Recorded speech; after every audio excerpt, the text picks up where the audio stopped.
¿Qué es lo que necesitan las personas para observar las aves? Pues yo creo que tan solo se necesita el deseo de estar afuera. Birding doesn't have to look like any one thing. You can fit it into your life in a lot of different ways.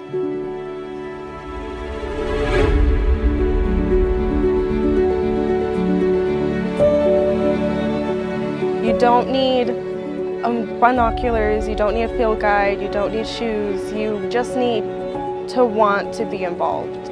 I think finding that one thing, that attracts you to birds, that's really all you need.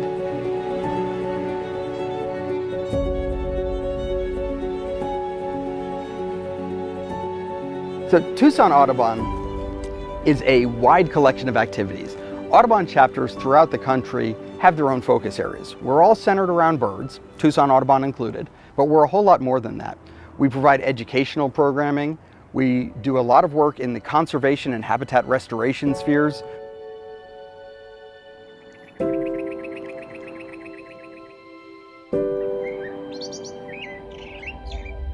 There's a lot to love about birding in the Sonoran Desert. I've lived here for 25 years. I didn't know just how rich this area is in bird biodiversity. Yeah, people don't really know what the Sonoran Desert is all about, that it's the wettest desert in the world.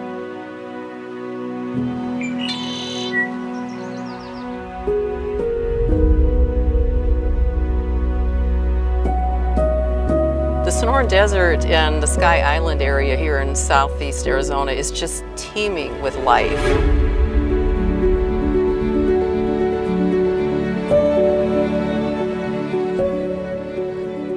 I love Tucson Audubon. This is going to be super biased, but I really do love them. They helped me realize that I'm way more passionate in birds than I thought I would be.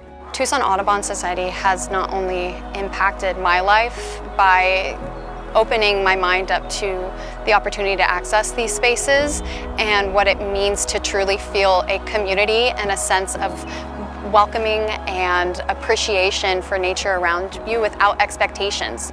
We're making sure that we're communicating with people who are interested in birds and birding, who may have felt excluded in the past, and finding out what they need. Why did they feel excluded, and how can we help overcome that? We don't really have a huge diversity, especially many people of color were never given role models or explained how they can be involved in our natural spaces. Tomar más enfoque en las comunidades en sí, no tan solo en pájaros, pero también servir a las comunidades que no han sido servidas y dar nuestros recursos a esas comunidades también. As a volunteer, I work to photograph events where we've had motorized accessibility for wheelchair accessibility, as well as we did a deaf-friendly walk trying to invite people to these spaces and make accommodations so all people will have the same opportunity. I'm hopeful that we can do more to reach into underserved communities, to have more diversity in our community. Just as we have diversity in birds, we need it with our people as well. I think that's part of accessibility, is bringing birding and bringing education to schools to children who may not have the opportunity to access these spaces. Kids should be exposed to places like Mason Center, to the Patton Center for hummingbirds. Many of them have said, I've never been to the natural desert before.